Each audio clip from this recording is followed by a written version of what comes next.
Today guys is December 30, so bukas December 31 at sa isang araw New Year na. Alam ko guys na bukas is all of us ay busy at baka hindi kayo makasilip sa inyong mga social media accounts, kaya minarapat ko na gawin itong vlog na ito bago mag-year 2026. At dito guys, ibabahagi ko sa inyo kung ano ba yung mga natutunan ko as a content creator. No sugar coating, no, mapa negative, mapa positive.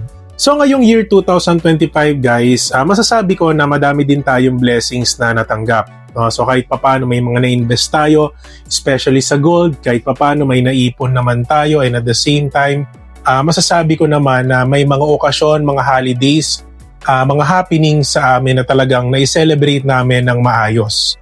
Pero as a content creator guys, madami din tayong challenge na na-experience. Simula sa pag-grind sa pag-upload ng videos like 3 to 4 times a week hanggang sa dumating yung point na hindi na ako masyado nag-upload, na busy tayo sa ibang bagay, so sobrang dami ding distractions ang naranasan ko kasi guys, dito sa amin meron kaming PlayStation 5, so may time talaga na kinakain yung oras ko sa paglalaro lang. Okay, kasi sa mga di nakakalam guys, si DJ MA, mahilig din talaga ako sa games.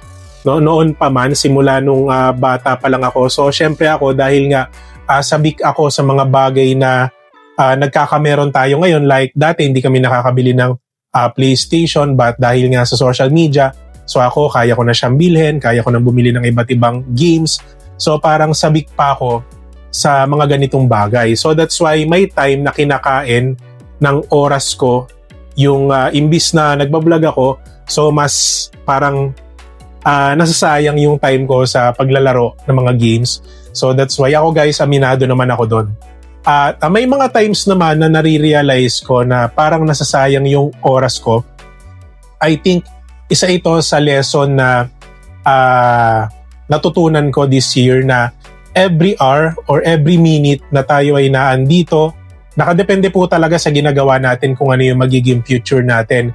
It's either sa totoong buhay or sa social media. Kaya ako guys, may mga times na naiisip ko na paano kaya kung ginugol ko na lang sa pag-aaral, pag-upload, or let's just say sa paggawa ng content, kaysa doon sa naglalaro lang ako buong araw. Okay? So, yun yung mga naiisip ko na sana pala kahit papano na balance ko siya. Okay? Kasi mapapansin nyo naman guys, hindi katulad dati na almost everyday ako nag-upload, but ngayon guys, hindi na masyado.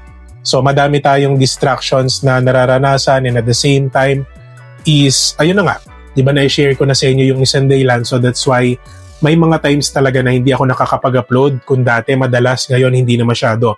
At ito guys, isa sa parang New Year's resolution ko this year 2026 is mas magsipag tayo sa affiliate, no? So kung mapapansin nyo guys, nagsisipag ako ngayon mag-upload ng short videos na kung saan meron tayong pinopromote na mga products. Okay? At sa mga di nakakaalam guys, yung ginagawa kong short na yon or yung shorts videos about sa product na yon, pwede ko rin siyang i-upload sa ibang platform like sa Facebook, sa TikTok, or sa Shopee mismo.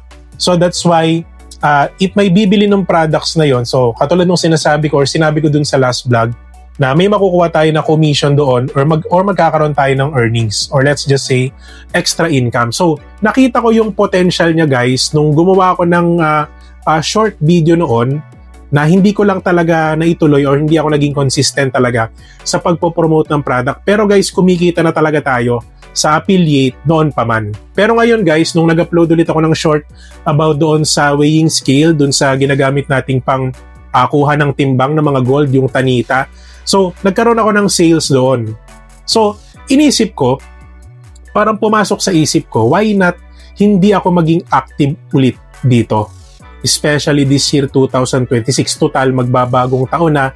So, I think kailangan ko siyang i-grind kasi may mga panahon na naiisip ko na paano kaya kung nagpatuloy ako dun sa affiliate ko noon, baka grabe na din siguro yung income ko. Kasi ngayon guys, masasabi ko, yung income natin, okay naman siya. Kasi hindi lang naman YouTube yung source of income natin. Meron pang iba, so hindi ko na kailangan para sabihin sa inyo.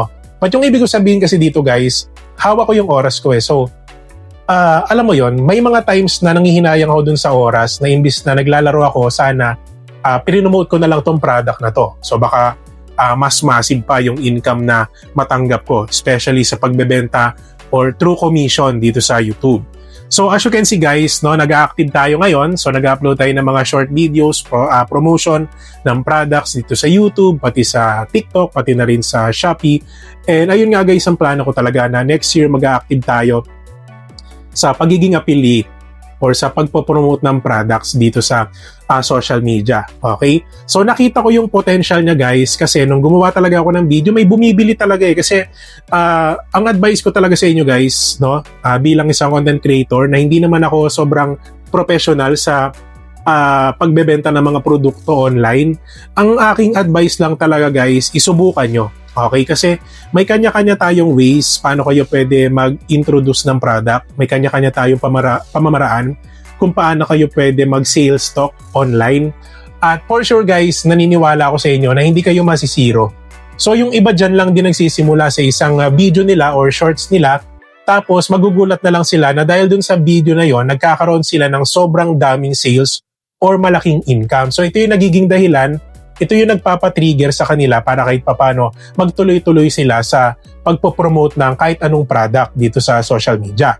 Knowledge, or let's just say yung lesson learned, na tingin ko isa sa pinakamalaking lesson na natutunan ko this year 2025 is i-balance ko lahat ng oras.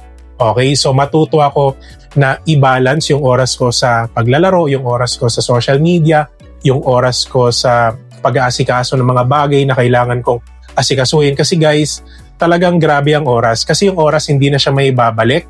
Katulad nyo, like for example, imbis na kayo ay naglalaro dyan, imbis na kayo ay kung ano-anong ginagawa nyo sa bahay nyo, why not humanap kayo ng mga bagay na I think magiging productive kayo, or yung mga skills na meron kayo, i-apply nyo siya para kahit papano hindi naman masayang yung oras nyo. Kasi yung oras guys, hindi na siya may babalik. Isa yan sa pinakamalaking lesson na natutunan ko, na yung may mga bagay na kaya natin kitain like pera, kaya natin mag-invest sa mga bagay, but yung oras, kahit gaano na tayo kayaman, hindi na siya maibabalik kasi yung oras once na lumipas na yan, yun na yan, di ba?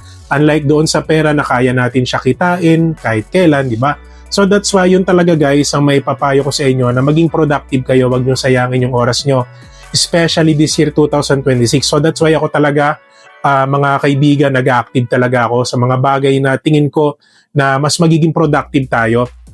Mas binubuhos ko yung energy ko sa mga bagay na alam kong kaya natin gawin para hindi naman masayang yung oras natin araw-araw. Okay? So yun lang naman guys, na gusto ko lang kayong batiin ng advance Happy New Year sa mga nanonood ngayon sa akin, at gusto ko lang din magpasalamat sa mga viewers natin, sa lahat ng mga nanood, sa lahat ng mga nag-subscribe sa ating channel this year 2025. Kung alam nyo lang guys, sobrang laking pasasalamat ko sa inyo dahil kahit papaano is nararamdaman ko na malapit na natin maabot yung 100,000 subscribers sa channel na to, which is sa channel ni DJ MA. So gusto ko lang magpasalamat sa inyo. And of course guys, sa mga members natin, ayan, so advance Happy New Year sa inyo. And hopefully, no, tuloy-tuloy lang yung membership, pero nakadepende naman po yan sa inyo kung gusto nyo mag-renew or hindi. Okay? So yun lang naman guys, maraming salamat sa panonood, and kung sa tingin nyo na-motivate kayo sa vlog natin for today, don't forget to subscribe my channel, DJ MA, for more videos like this. At guys, hindi rin natin kakalimutan yung pa-shoutout sa ating mga solid viewers na lagi nag-aabang ng vlogs natin, and of course sa mga exclusive members na nagpa-member last month and this month. Ayan, so maraming salamat po, at bilang perks guys, ipineplex natin sila every end of our video. At syempre guys, meron silang tinatawag na monthly community post. Pinopost natin sila monthly sa ating community para mas makilala po sila ng ating mga viewers, no? And kung sa tingin nyo guys, medyo nabitin kayo sa ating vlog for today, so mag-iiwan ako ng isang playlist at isang YouTube tips video na for sure makakatulong sa mga baguhan na content creator dito sa YouTube. So katulad ng sinabi ko guys, tuloy-tuloy lang tayo sa grind and mas magsipag tayo this year 2026. So Happy New Year po sa ating lahat. Maraming salamat and God bless po.